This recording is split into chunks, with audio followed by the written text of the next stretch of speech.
I've read a book. What? And how many of you have read a book that changed the course of their lives? One book, just one book, completely changed the way I see the universe and my concern. Now, to give a little context, every summer, me and my family, we'd go visit our relatives in London. We'd stay there for about a few weeks and then come home. For one summer, my freshman summer, me and my dad came over early so I could try out for the school soccer team. So just me and my dad for about a week. Now, he had to go to work, so he left home early, he came home late, and on top of that, my best friend was hungry as well. So for that period of time, I was more or less alone.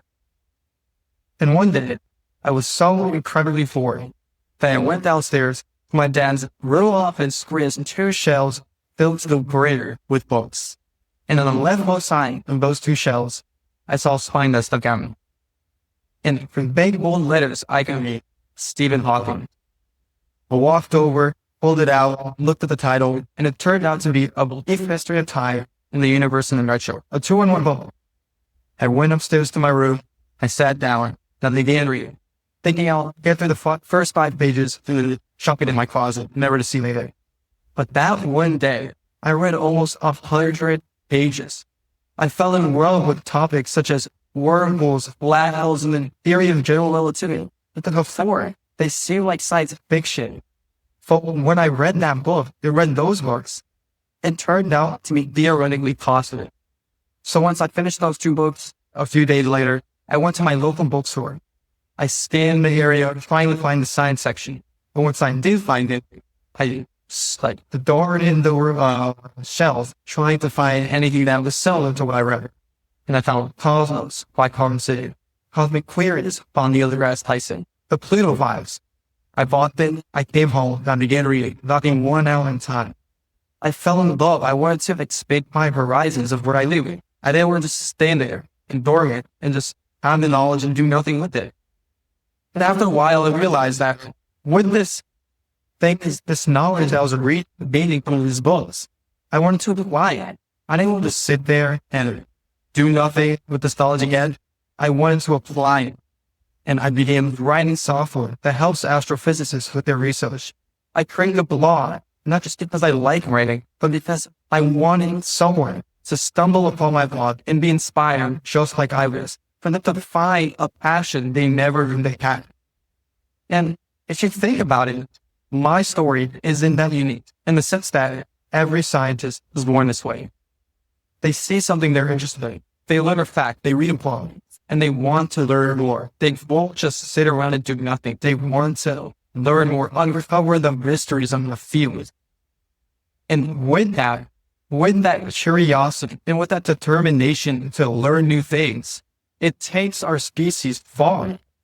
Just think about it. In the 8th century, we had our first power flight where we went to the moon. And in less than a century, we made huge leaps. And if you apply that thinking to today, we must think that we're curing cancer, we're going to the moon, we're about to cure all these diseases that have plagued humankind for thousands of years. But in reality, we're not going at the same pace that we were before. We've slowed down. We've lost the touch of our curiosity because people say that we have problems in front of our faces. There's a problem right in front of us. Why should we look up into the sky? That thing is wrong because they would patch the fool up right in front of them and then expect that they can just go back and live another time. But another problem is going to emerge. And then they pass that one up with another one and then another one.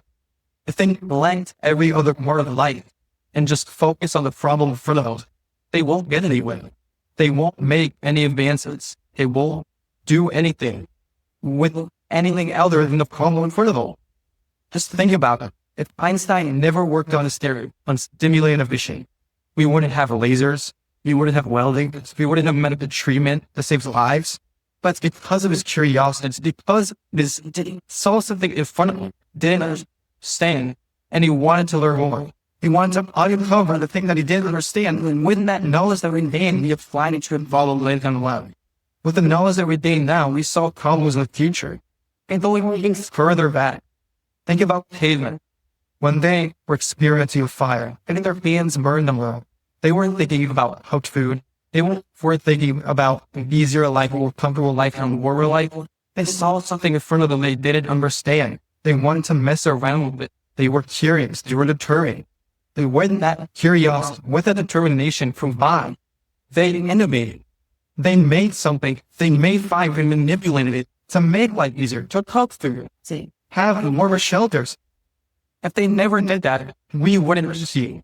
If they said, oh, we have this problem, we're cold and we don't have food to align, so why should we focus on fire? So we have this problem for us. But with them experimenting and also trying to figure out the problem, they found a solution. They discovered a solution of straight-up determination. It is with those two things, and it's in our blood. The thing they neglected, it's we've been following line for thousands of centuries. We hope something that we can understand this, and we spread our time and our energy equals. That is who we are. We can't neglect it. Not today, not tomorrow, not in 100 years. So if we have just a little bit of curiosity, a little bit of determination, we can drive innovation collectively as a citizen. Thank you.